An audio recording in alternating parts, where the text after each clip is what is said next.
Hello friends, स्वागत है आप सभी का मेरे YouTube channel SB coaching classes पर।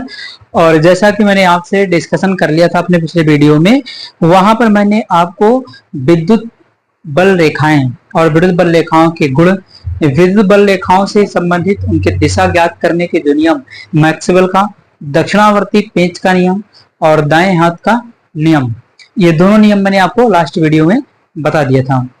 ठीक, उसके जस्ट बाद जो अगला टॉपिक आएगा वो है आपका बायो सेवर्ट्स लॉ। ठीक, तो बायो सेवर्ट्स लॉ, ठीक, बायो सेवर्ट का नियम अधिकतर तो इसी नाम से आता है कि सीधे धारावाही चालक तार से उत्पन्न चुंबकीय क्षेत्र की तीव्रता का सूत्र स्थापित कीजिए। तो सीधे धारावाही चालक तार से उत्पन्न चुंबकीय क्षेत्र, देखिए सीधा धारावाही चालक तार है एक्स वाई, है ना। तो इससे क्या है, आपको पता है कि जब किसी भी चालक के अंदर विद्युत धारा प्रवाहित की जाती है तो वहां पर क्या होता है, तो वहां पर चुंबकीय क्षेत्र भी उत्पन्न होता है ना। इसी संबंध में दो वैज्ञानिक हैं आपके, बायो और सेवर्ट, अलग अलग। तो बायो और सेवर्ट ने एक नियम प्रतिपादित किया है जिसे कहा जाता है बायो सेवर्ट का नियम, है ना। तो कभी कभी सीधे धारावाही चालक तार से उत्पन्न चुंबकीय क्षेत्र की तीव्रता का सूत्र आ जाता है, यह ज्यादातर नाम से पूछा गया, बायो सेवर्ट का नियम लिखिए।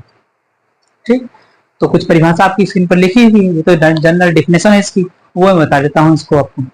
देखिए इसमें कहता है कि जब किसी चालक में विद्युत धारा प्रवाहित की जाती है तो चालक के चारों ओर चुंबकीय क्षेत्र उत्पन्न हो जाता है। ये मैंने आपको बताया था कि जब किसी भी चालक के अंदर विद्युत धारा प्रवाहित की जाएगी तो वहां पर मैग्नेटिक फील्ड, विद्युत यानी चुंबकीय क्षेत्र आपका, है ना, विद्युत चुंबकीय क्षेत्र उत्पन्न होता है। और चुंबकीय क्षेत्र की वजह से ही वहां पर क्या होता है, आकर्षण या प्रतिकर्षण बल उत्पन्न होता है ना। उसके बाद देखिए क्या कहा गया है, इसी संबंध में वैज्ञानिक बायो तथा सेवर्ट ने एक नियम प्रतिपादित किया जिसे बायो सेवर्ट का नियम कहते हैं, है ना। यानी विद्युत धारा के चुंबकीय प्रभाव के आधार पर ही बायो सेवर्ट ने अपना नियम दिया है।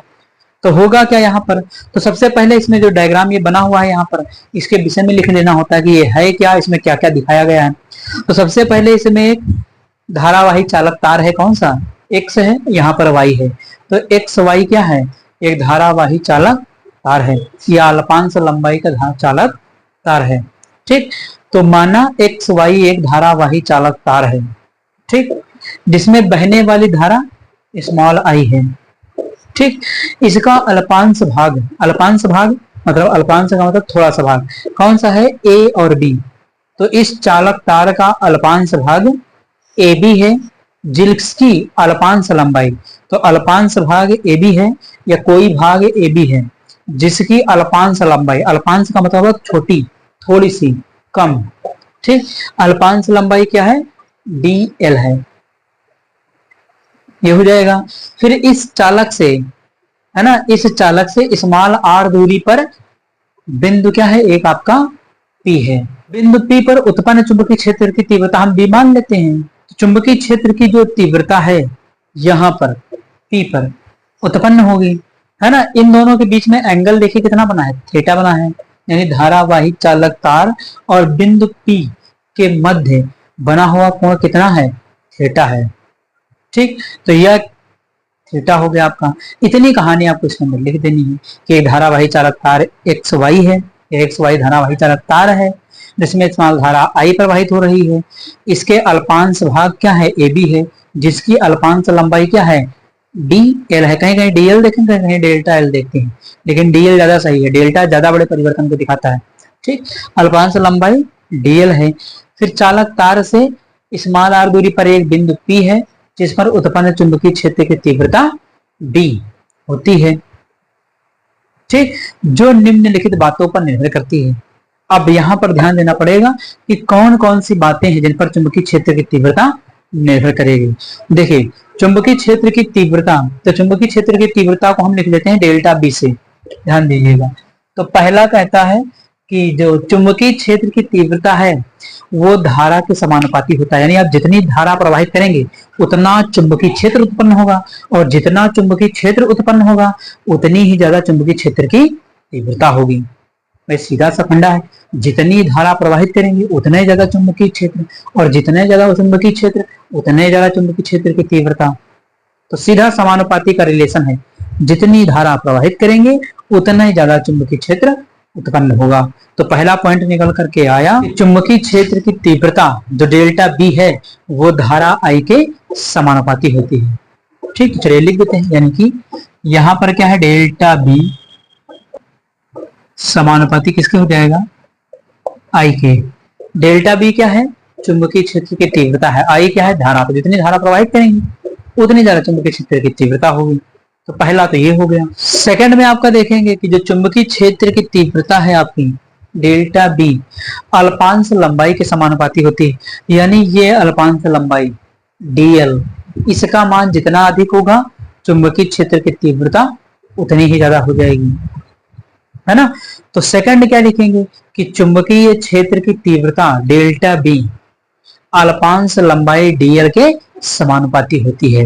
ये पॉइंट में आप लिख लीजिएगा, मैं बता देता हूं, पॉइंट नहीं लिख रहा हूं, यहाँ पर बता दूंगा, सारे पॉइंट आप लिख लीजिएगा।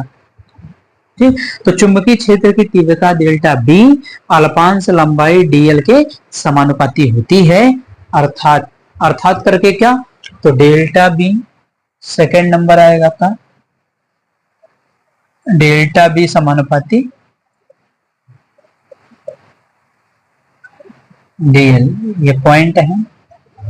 ठीक, ये हो गया, तो दो हो गए।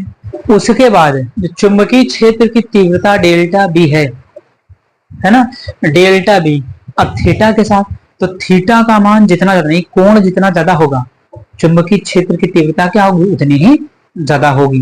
यानी थीटा का मान बढ़ेगा तो चुंबकीय क्षेत्र की तीव्रता का मान क्या हो जाएगा, बढ़ जाएगा। तो इससे क्या निष्कर्ष निकला, इससे निष्कर्ष ये निकला कि चुंबकीय क्षेत्र की तीव्रता जो डेल्टा बी है ना, वो आपके कोण थीटा के क्या होती है, समानुपाती होती है, या कोण की जया साइन थीटा, जया किसको कहते हैं, साइन थीटा को, तो साइन थीटा को हिंदी में जया कहते हैं, है। तो यहाँ पर थीटा जो लिया गया है वो साइन थीटा लिया जाएगा, तो कोण की जया साइन थीटा के समानुपाती होती है। तो थर्ड क्या लिखेंगे कि चुंबकीय क्षेत्र की तीव्रता डेल्टा बी होती है जया के, और जया है आपका साइन थीटा। तो तीन बातें ये हो गई। ठीक, पहला धारा के समानुपाती, दूसरा अल्पांश लंबाई डेल्टा डीएल के, डेल्टा नहीं कहेंगे डीएल कहेंगे, तो डीएल के समानुपाती। तीसरा हो गया कि उस जो कोण बन रहा दोनों के बीच में, ये धारावाही चालक तार और ये आपका जो इधर बिंदु पी है, इन दोनों के बीच में यहाँ जो कोण बन रहा है, इन दोनों के कोण के समानुपाती है, तो डेल्टा बी समानुपाती हो गया आपका साइन थीटा की। उसके बाद चौथी कंडीशन क्या बनेगी, अब यहाँ पर चौथा है आपका स्मॉल आर डिस्टेंस एंड दूरी। अब देखिए इस चालक से जितना ज्यादा दूरी होगी बिंदु पी की, उतने ज्यादा आपकी विद्युत क्षेत्र की चुंबकीय क्षेत्र की तीव्रता है। यानी यहाँ पर क्या है, आर का मान जितना ज्यादा होगा, अब दूरी बढ़ती जाएगी बिंदु की, तो वहां पर क्या होगा, चुंबकीय क्षेत्र घटेगा, क्योंकि डिस्टेंस बढ़ जाएगी। अगर दूरी बढ़ गई बिंदु की तो वहां पर चुंबकीय क्षेत्र की तीव्रता क्या होगी, कम हो जाएगी। भाई चालक से, ये चालक है, इस चालक के अभी पास ये बिंदु है, अभी चालक यहाँ है और बिंदु लेकर के आप वहां चले जाइए, तो चुंबकीय क्षेत्र होगा तो, लेकिन बिल्कुल कम, और अगर बहुत ज्यादा कर देंगे तो वहां पर खत्म ही हो जाएगा। भाई चालक में क्या है, चुंबकीय क्षेत्र उत्पन्न होगा, तो चुंबकीय क्षेत्र का एक फिक्स एरिया होगा ना, एक निश्चित एरिया होगा, डेफिनेट एरिया होगा।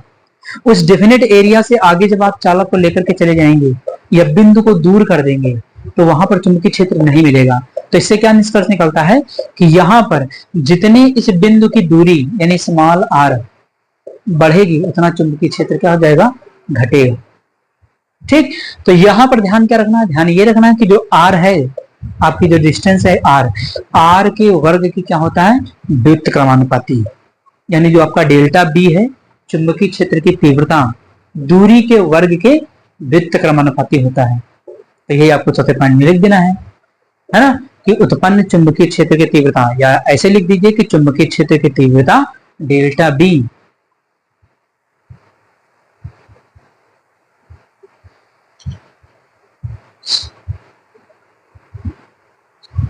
अल्पांश बिंदु ए बी और पी, अल्पांश बिंदु ए बी और बिंदु पी के बीच की दूरी स्मॉल आर के वर्ग के व्युत्क्रमानुपाती होती है। ठीक, ये आपको लिख देना चुंबकीय क्षेत्र की तीव्रता। चौथा क्या बनेगा, डेल्टा बी। अब ये लगाएंगे और व्युत्क्रमणपाती के लिए आर स्क्वायर लिख देंगे, इसको बना देंगे समीकरण नंबर 4। देखिए, तो जो यहाँ पर बना हुआ है आप इसको हिंदी में कन्वर्ट करके ले सकते हैं। चुंबकीय क्षेत्र की तीव्रता बी धारा आई के समानुपाती होती है। ये पहला पॉइंट बायो-सेवर्ट के नियम का।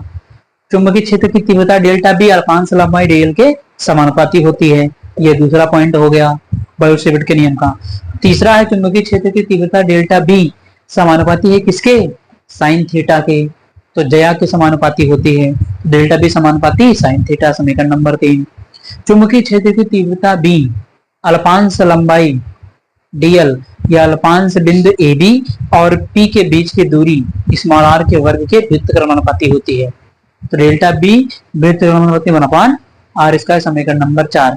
अब क्या करना है, समीकरण 1, 2, 3 व 4 को मिला देना है और सीधे आपको लिख देना है। तो चलिए लिख देते हैं यहाँ पर समीकरण 1, 2, 3 व 4 से। समीकरण 1, 2, 3 व 4 से सभी को मिला दिए। सब में क्या है, डेल्टा बी, तो डेल्टा बी ले लिया। समानुपाती का सिंबल लगा हुआ, ऊपर क्या है, तो पहला आई है, दूसरा क्या है डीएल है, तीसरा क्या है साइन थीटा है, और इसमें क्या है तो आर स्क्वायर। तो इसको चाहे 1/r में लिख दीजिए और चाहे तो इसको ऐसे भी लिखा जा सकता है। ये देखिए, 1/, का मतलब क्या है, यही तो होगा, मल्टीप्लाई करके वही आ जाएगा। अब ये समानुपाती का सिंबल हटेगा तो यहाँ पर नियतांक आ जाएगा μ0/4π। ठीक, तो चलिए यहाँ पर लिख देते हैं डेल्टा, इस साइड में कर देते हैं,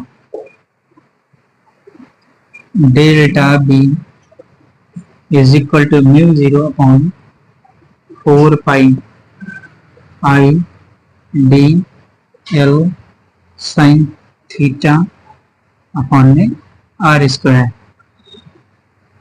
ठीक, ये फाइनल फार्मूला। ये समानुपाती का सिंबल हटाएंगे तो ये क्या है μ0/4π। μ0 क्या है, निर्वात की चुंबकशीलता।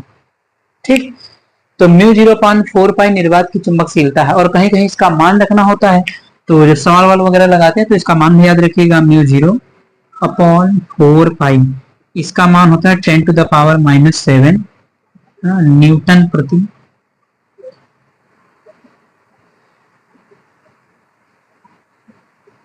Ampere square. ठीक, तो मान याद रखिएगा μ0/4π, इतने की वैल्यू कितनी हो जाए 10⁻⁷ न्यूटन प्रति एम्पियर स्क्वायर। ठीक, तो ये हो जाता है न्यूटन प्रति एम्पियर स्क्वायर। इसका मात्रक हो जाएगा 10⁻⁷, बाकी I D L sine theta upon R square ये रहेगा। तो सवाल वगैरह जब लगाते हैं तो वहां पर वैल्यू आपको दी जाती है, आई डी एल सब लंबाई वगैरह आपको दे दी जाएगी, वहां से कैलकुलेट करना होता है। वैसे आपके 10th क्लास में कभी इस पर कोई एग्जाम, कभी कोई क्वेश्चन आता नहीं है और नहीं आएगा।